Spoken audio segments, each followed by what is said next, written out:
Welcome back to the Real Business Roundtable. Thank you so much for joining us today.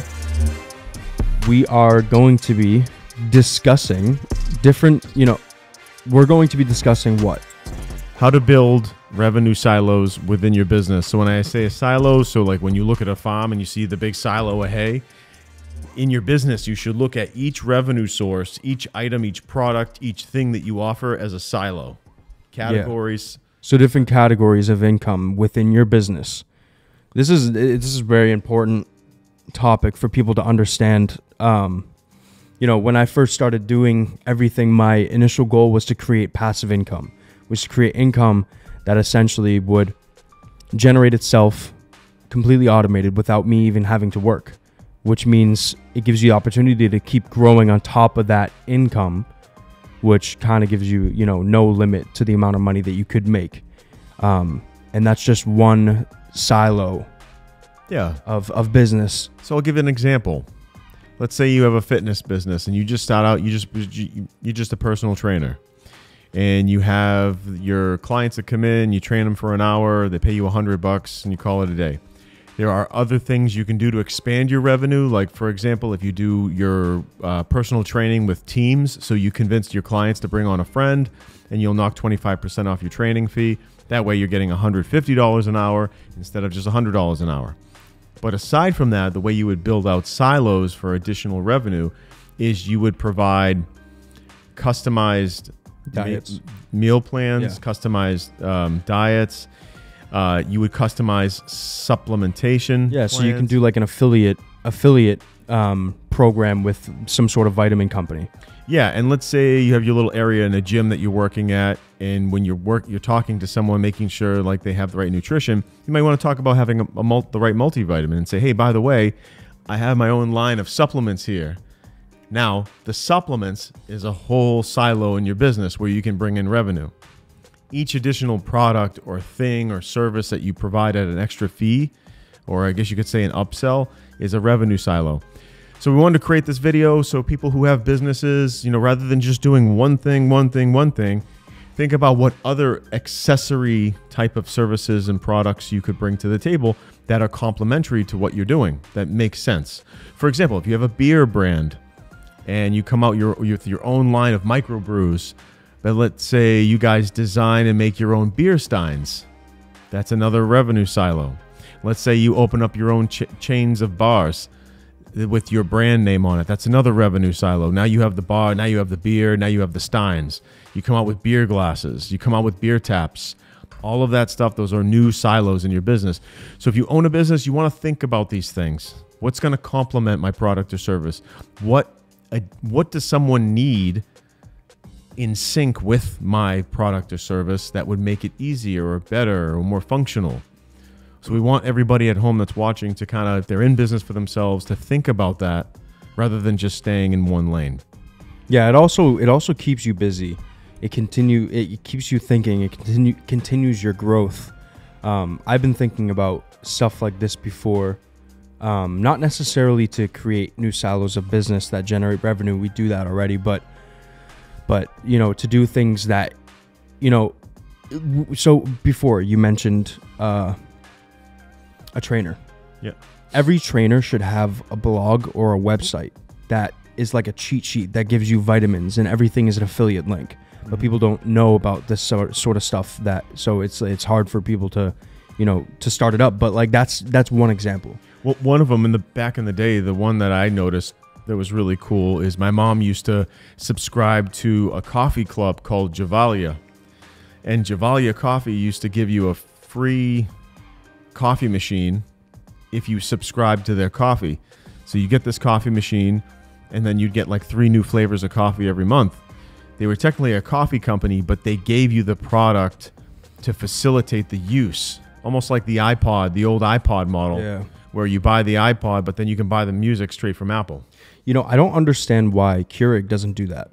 Imagine if Keurig had a subscription model where you put in your flavors that you liked, and they would send it to you every month. I think that there are third-party companies yeah. that do that. Yeah, but Keurig could take. I don't know. I don't know if Keurig does it direct. I don't think so, but I mean, stuff like that is genius, and you can like literally the sky's the limit. It's reoccurring revenue too. It's reoccurring revenue. It's extremely powerful. You know, I was always thinking, you know, we always, you know, put out information about this. So, okay, so for example, for Real Business Roundtable, you know, we have this, which hasn't generated any revenue.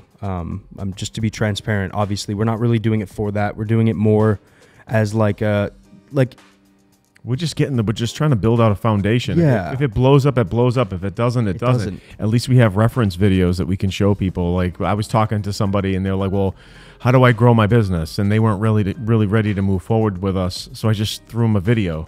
I said, well, check this out. First, it positions us as experts. It adds a lot of credibility, but then at the same time, it gives them a little bit of a nugget of information. And it's also entertaining for people too. But what I was going to say is, you know, we've been thinking naturally. We're not even thinking like with the goal of making money. That's not really the goal. The goal is to add a new silo to this business and thinking of this as a business. And we were thinking about not necessarily doing courses, but, you know, providing more information online, more, you know, direct information based off different things that we talk about that people can learn from, kind of like a course. But I don't want to put a title on it as a course. We are going to come out with a course, but it's going to be really, really in depth. Yeah, it's going to be essentially kind of like this, but it's going to be extremely knowledgeable, educational. It's going to be actionable. So I was thinking about, you know, a course, you know, how to teach anybody to start, run, and grow a business with almost no money. Mainly geared towards people with a sales background, or if they don't have a sales background, what to do and how to literally start a company while being employed by someone else. Yeah. And let it build and build and build. Yeah, no, that's a good one. I want to, you know, and I think, you know, if I knew the things that I knew now before when I was starting, it would be extremely valuable. And that's exactly what I want to provide, because I know a lot of people who are, you know, a lot of people are in my position way back then. And, you know, there's a lot of information to be, you know, learned. And I think it would be extremely valuable. But that's one thing that's, you know, we would like to generate revenue with that to help people with our training. You know, from the beginning, I started a marketing agency, right? A small marketing agency. I was trying to bootstrap it. And, you know, I ended up working with them. And then now we added on consulting, and we added on a couple other silos of business that we can do surrounding what we do. So we provide a service, and within that service, we also provide consulting and, you know, a couple other things that we do. And it's just, you know, adding different categories of business it's extremely powerful. Yeah. So I want to throw out some examples. So if you have a restaurant, people think, oh, I'm just going to serve my food. A really good silo to add to your business to drive more revenue is catering. Catering is a huge business with lots of opportunity. There are weddings, there are family get-togethers, corporate events, things like that. You can link up with event planners, give them your menu. Try to build up your catering business, because that's a whole different silo. So restaurants, you have your dine-in, your takeout, your delivery, your catering. And even I've seen some restaurants go to the extent where they come out with a cookbook. Yeah. Believe it or not. And then they get the revenue from the book sales. Pizza Rock out in Las Vegas, they have their own pizza Bible, which is like a pizza cookbook. I thought that was really cool. So the guy that owns Pizza Rock, he has the pizza Bible. Then he has his own... like pizza sauce or something? No, pizza like oil. It's olive oil that has like chili oil in it. You could put it on like pizza. He obviously has the dine-in. Then he also has like Gold Belly pizza delivery nationwide, where they freeze dry the pizzas and they ship them nationwide. But that's an example of someone maximizing their revenue streams by creating these silos. So you want to think about it. What other things you could provide that are complementary to your line of business? So let's name another like industry or another business, and let's try to add. Throw them at me. Throw it. I know. I'm trying to think. I'm trying to think of a hard one. This one's kind of easy. I don't know. Okay. So we did restaurants, we did fitness. Let's do. Well, real quick, there's a toaster oven company called Tavola. They have an awesome toaster oven that's an air fryer and everything, all the above. But they sell their own meal kits that you put in there. Okay, yeah. On a subscription basis, so you can order 4, 5, 6, 7 meals a month or whatever. You literally, it's so cool. You put it in and you just scan a barcode or a QR code, and it immediately knows what temperature and everything based on the QR code. Yeah. Wild.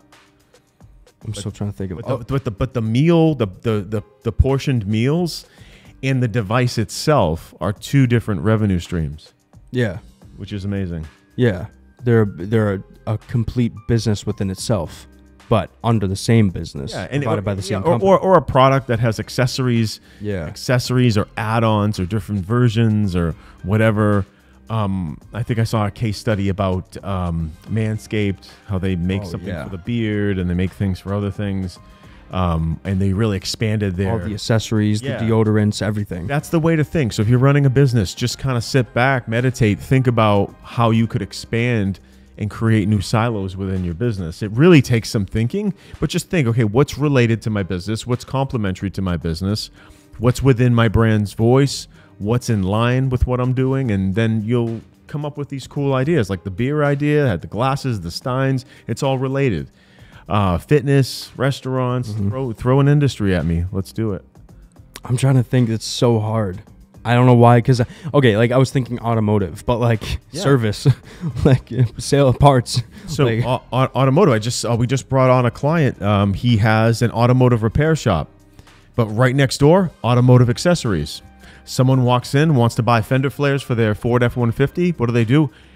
Hey, you put this on. Okay, go over here to the automotive repair shop and we'll go do the install. But what he's doing now he's getting the sale of the product and the install. Yeah, but what he's doing now is he realized he had great distribution. He had great, he was able to get products essentially whenever he wanted. And so now he's starting to drop ship these parts to cars, these accessories. And we're going to actually help him go nationwide. Yeah. And hopefully we can help him create other silos within his business. But he started off as someone who, a mechanic, and then he started selling parts. Or he started selling parts and then started I'm not sure which way it was, and now he's adding the drop shipping element to his business. And it's a business within its own, but I mean, it's, Yeah, look at like auto dealerships. You go into a BMW dealership, they have sales, they have service, then they have accessories. You literally can go to the parts department and go, hey, I want to change the steering wheel on my M series, and they'll show you the steering wheels you can buy, and then you go over to service and they'll install it. What about a car wash? So a car wash, great example. So you have the self-service car wash, you have the accessories like the air fresheners and stuff like that. That's a revenue silo. Then you have, sometimes they have like a quick lube. You can do your oil change there. You can get air filters switched out, just basic, maintenance work. But also you have the people are, short on time. You have the automatic wash where you drive right through. Yeah. They also have the vacuum, coin operated business, filling up your tires. There's so many different, So each item where there's a transaction of money for service or a product, that is a silo. And you want to look at each individual one and try to add as many as you can that are within the scope of you being able to handle it. Now, if it's like automated, like someone's, putting a couple of quarters in and they're filling up their tires, that's pretty, that's self-sufficient. It runs on its own. But you want to kind of think of these things. You could literally hit me with almost any industry. So if you took, what was the industry you told me? I said automotive, but... Automotive. So like automotive, you have the accessories, then you have the installation, you have the repair. But what I'm saying is too, like like if you own a dealership, like let's say it's a brand specific dealership. Let's use BMW as an example. What like they could add, detailing. Exactly. They could add, and has their own auto body shop too. Yeah, but they don't. But yeah, imagine if they added like a detailing service for your car. I believe they do. But they do, but they don't advertise it. They just do it after you get your car fixed. But imagine if you could. Yeah, each one is a revenue silo. Yeah. So let's take the toy industry, for example. You come out with a line of toys. Let's say it's related to a cartoon or something like that. Then you can come out with other figures that show up on the cartoon, or you can come out with accessories, meaning like I'm an 80s kid, so I'm wicked into Thundercats. So you had, the main Thundercats, Lion-O, Tigra, Chitara, Panthro, but then they would have like these other characters that would come around, and they would have action figures, or the Thunder Tank. Then you could get the castle, or just like a case for them. Like you could get like a case. You can get an accessory case or an action figure case. So toys, like a dust cloth. I don't know. Sometimes toys just go absolutely off the deep end. So I used to see like really weird Ninja Turtles as a kid, like really dumb. And usually the dumb ones are the ones that really go up in value because nobody buys them. So like they'll make a Ninja Turtle that's like dressed up like a pizza delivery guy, and like just everyday kids are like, I don't want that. Or like Hawaiian Ninja Turtle wearing like a Hawaiian shirt. Nobody bought that. Nobody wanted it, but it ends up being super rare. But yeah, so like you can get accessories with toys, add-ons and stuff like that. That's pretty easy. You got to give me a difficult one. Let's take dry cleaning. People go in, so the single pathway you would think is people bring their clothes to get dry cleaned. You should also offer wash and fold. People that don't want to dry clean their clothes, where you'll just put it in a washing machine. Then also offer, let's say, the chemical-free detergent wash and fold. Let's say you offer pickup and delivery. Let's say you offer tailoring, stitching, stuff like that. If someone has a rip in their shirt, they say, bring it to the dry cleaner. Hey, can you stitch this up? And they'll offer the tailoring piece. Mm-hmm. So those are things that you can get into. Or you want to get into like, let's say a cobbler, for example. A cobbler could repair shoes, but he also could sell shoes. He also could resole shoes. He also could maybe put together a program where he warranties your shoes, and for, $5 a month, he'll make sure that your shoes are always clean, and you bring them in once a month, and he'll polish them and he'll get them ready, and you charge $5 a month. Now he has reoccurring revenue. I don't want to go too off the deep end here, but just trying to say that almost every business you can add new silos to it. Every business. You just gotta think to yourself what you could do that would help your customer have something that's in line with what you offer. Yeah. But we want to thank you for watching today's extra short episode of Real Business Roundtable. It's not too short. It's 20 minutes long. It's not too bad. Thank you so much for joining us. Make sure you subscribe. Make sure you click on notifications, and make sure you see my famous salute. Thank you for watching. Andy's outro is so good.